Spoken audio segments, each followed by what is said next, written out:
Salve, salve família, começando mais um Solta a Voz Preto, e eu gostaria de começar o episódio de hoje dedicando ele ao nosso querido Mano Pelé. Era um cara maravilhoso, para quem acompanha o hip hop, principalmente aqui em São Paulo, conhecia bem ele, era um cara que estava praticamente em todos os eventos de rap que rolou por aqui. Um cara muito divertido, muito alegre, super humilde, um amante assim incondicional do hip hop. Fica aqui a minha dedicatória a ele e que ele descanse em paz e olhe por nós lá de cima e seguiremos o seu legado por aqui. Muito obrigado, Mano Pelé, pela sua vida.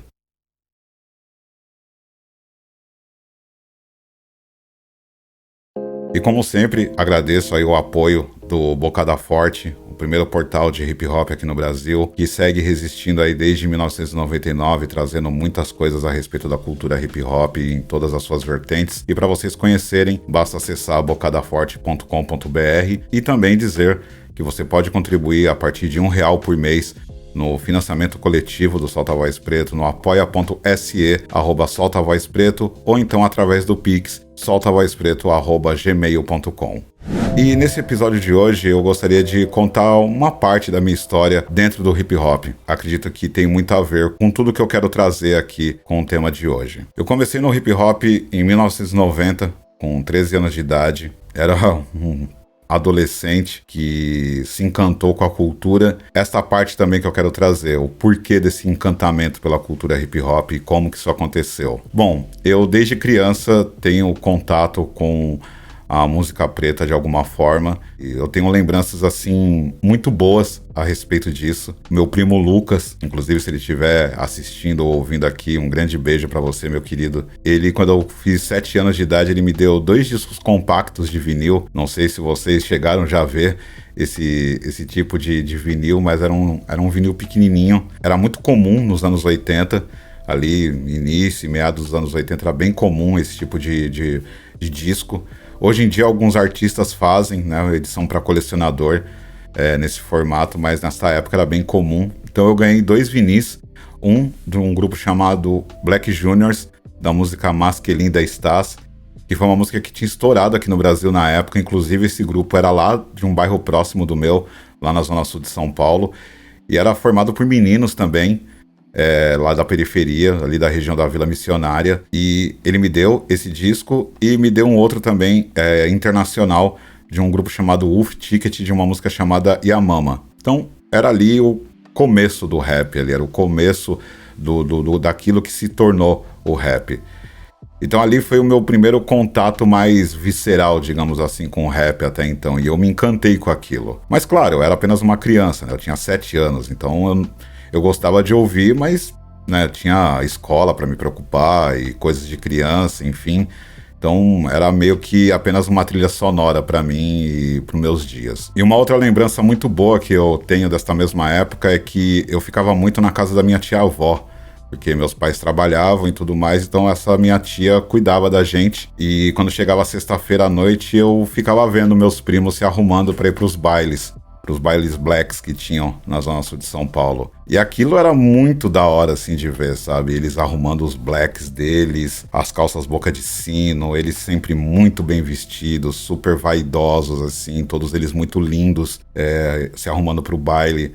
E no quarto deles lá, eles ouvindo no toca-disco deles Gap Band, Kurtis Blow, ouvindo Bezerra da Silva, Originais do Samba, e eu fui crescendo vendo tudo isso acontecer e cada vez me envolvendo mais com essa cultura, até que em 1990 aí sim eu tive aquela famosa explosão de mente, né? Eu tive aquela epifania quando pela primeira vez eu vi Taíde DJ1 na TV Cultura cantando músicas do seu segundo álbum, Hip Hop na Veia, lançado naquele mesmo ano, em 1990. Ali foi o momento do total encantamento mesmo. Ali foi o momento que eu olhei e falei, cara, eu quero fazer isso aí.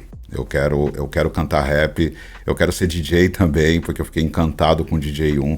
Eu nunca tinha visto o rap em ação, eu já tinha ouvido várias coisas naquela época, mas eu nunca tinha visto aquilo acontecer, né? As pessoas fazendo um show de rap. Eu nunca tinha ido a um show de rap, eu nunca tinha visto um grupo de rap cantando ao vivo. Então eu juntei com meus amigos da escola que também gostavam e a gente fez um grupinho de rap na época e começamos os nossos sonhos ali. E claro, né, eu não tinha equipamento de DJ naquela época. Na verdade, eu nunca tive o meu próprio par de toca-discos. Enfim, a gente tinha que inventar, a gente tinha que fazer alguma forma daquilo acontecer. A forma que eu aprendi a fazer as coisas que um DJ faz foi juntando 2 aparelhos de som, o meu e de um outro amigo. Na época, né, era o famoso 3 em 1, que para quem não faz ideia do que eu tô falando, era um aparelho que era toca-disco, era fita cassete e rádio AM/FM, por isso que era 3 em 1. Então juntava aqueles 2 trombolhos em cima da mesa da cozinha da minha casa e colocava lá os discos e tentava aprender a tocar. Claro, né, não tinha mixer, esse tipo de coisa, então a forma que eu usava para fazer os cortes no disco, né, para fazer os scratches e tal, era nada mais ou menos que isso aqui. Um plug de fone de ouvido. Então eu encaixava aquilo no aparelho de som, porque assim, né, naqueles aparelhos, quando você colocava esse plug, cortava o som. Então era a forma de eu arrumar o disco enquanto estava tocando o disco no outro aparelho e aí virar uma música na outra, ou então já tentar fazer alguns scratches usando o plug do toca-disco como se fosse um crossfader. Então era dessa forma artesanal que a gente aprendeu a fazer rap, aprendeu a tocar e tudo mais. E os meus amigos também, né? A gente usava a nossa imaginação, né? Tipo, cada um com um frasco de perfume na mão, cantando na frente do espelho como se fosse um microfone. Então era assim, os meus dias, assim, quando eu não estava na escola ou depois da aula, juntava eu e esses meus amigos na minha casa, no meio da cozinha lá com a minha mãe, e a gente brincando de ser artista. E enfim, o resto é história. Tive a minha caminhada no rap, várias coisas aconteceram e eu fiquei um bom tempo afastado do rap. Houve uma época que eu simplesmente não quis mais. E eu até falo um pouco sobre isso em episódios anteriores aqui do podcast, mas aí aconteceu uma coisa, né? Porque assim, eu comecei a cantar rap e me encantei pela cultura através do Taíde DJ1. Né? Eu aprendi o que era o rap e o hip hop com o Taíde DJ1. Mas eu nunca tive a oportunidade de dizer isso pra ele. Eu já trombei o Taíde em diversos rolês, em diversos shows. Inclusive na época que o Taíde apresentava o Yo MTV Raps, eu fui até lá com o meu grupo na época, né, o Facção Antissistema. A gente apresentou o nosso clipe lá, também estávamos com o nosso coletivo, o Reviravolta Máfia, onde também estreamos lá o clipe do Reviravolta nesse mesmo programa. Então, já tive interações com o Taíde em diversos momentos na minha vida, mas eu nunca tive a oportunidade de falar sobre isso para ele.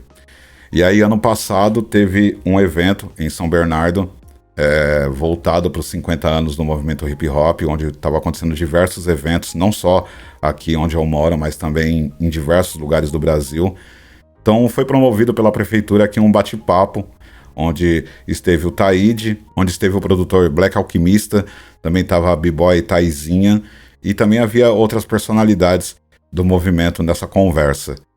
E aí, claro, eu falei, chegou o momento. Eu acho que não haverá momento melhor do que esse para poder falar sobre isso. Então eu estive nesse bate-papo aqui no centro de São Bernardo, e aí finalmente eu consegui dizer pro Taíde tudo isso que eu tô falando aqui, que graças a ele eu conheci o hip hop na sua essência, e a partir do exemplo dele eu me tornei um rapper e também me tornei um DJ. E aquele foi um momento de bastante emoção, assim. Taíde veio, me deu um baita abraço, assim, e a gente conversou ali por um bom tempo, né, nesse papo todo aí, e ali me acendeu uma coisa, sabe, que talvez seja esse o outro pedaço que eu queria dizer aqui. Quando eu cheguei no evento, e lembre-se, eu falei que eu estava um bom tempo afastado do rap. Quando eu cheguei no evento, o Taíde me viu e ele falou: "Ô, Easy Caos, e aí, firmeza, mano? Pô, quanto tempo?" Pô, ele lembrou de mim, mano, sabe? Aquilo pra mim foi muito representativo, né? Caramba, meu Taíde lembrou de mim. E eu falei isso pra ele: "Caramba, Taíde, você lembra de mim ainda?" Ele falou: "Pô, mano, você acha que eu não lembro de você, mano? Você tem um legado no rap." E é justamente isso que pegou pra mim, sabe? Apesar de eu não ter ficado famoso, apesar de eu não ter ficado rico com rap, eu consegui uma coisa que muita gente não conseguiu.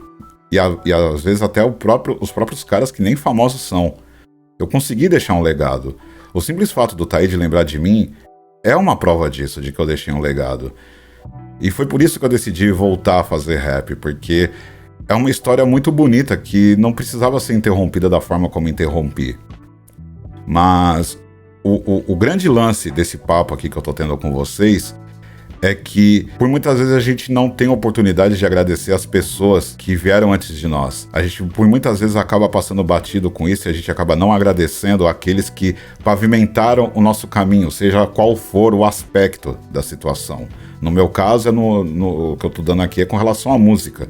Mas existe diversas outras pessoas que abriram caminhos para mim em outros aspectos da minha vida e que eu desejo sim ter um momento com cada uma dessas pessoas, e algumas, claro, já consegui também, de poder agradecer, de poder mostrar o quão importante essas pessoas foram para mim. E eu vejo que muitas vezes a gente acaba esquecendo disso. A gente acaba não dando valor a esta parte da história, do reconhecimento, da gratidão, sabe? Porque isso também é combustível para essas pessoas. Muitas pessoas que fazem grandes coisas pelas outras pessoas acabam tendo o ônus de não ter esse reconhecimento. E isso é triste, sabe? E eu não digo nem que a gente faz isso por maldade, é porque às vezes a vida nos engole, a rotina nos engole, as situações nos engolem e a gente acaba não tendo esse cuidado de poder voltar um pouquinho atrás e falar, cara, valeu mesmo por ter me ajudado aqui e agora eu vou seguir em frente, sabe? Pensem nisso, pensem o quão importante são algumas pessoas nas vidas de vocês e deem esse presente para elas, essa demonstração de que essa passagem que você teve com essa pessoa não foi em vão e que isso possa acontecer em vida. Eu comecei esse episódio de hoje falando em memória de uma pessoa que a gente perdeu. E eu quero encerrar esse episódio de hoje agradecendo em vida ao Taíde e ao DJ1 por um dia ter me apresentado ao hip hop. E fico muito grato por saber que eu tive a oportunidade de poder dizer isso ao Taíde, com ele vivo, ativo, super disposto, e que Deus dê muitos anos de vida ainda para ele. Então, eu não sei se algum dia esse podcast chegará até ele, mas pelo menos a minha parte, pessoalmente, ali olho no olho, eu consegui fazer com ele. E eu espero poder fazer isso com todas as pessoas que já passaram pela minha vida e que tornaram a minha vida mais bonita, mais leve, mais construtiva a partir de alguma história que eu tenha vivido com essa pessoa. E o que eu deixo aqui para vocês é que façam o mesmo também. Pensem nas pessoas que contribuíram na vida de vocês e honrem essas pessoas, porque elas também tornaram a sua vida mais evoluída de alguma forma. Espero que essa mensagem faça sentido para quem a ouviu. A gente se vê na semana que vem. Todo o poder para o povo preto e aquele abraço. Tamo juntos. Paz.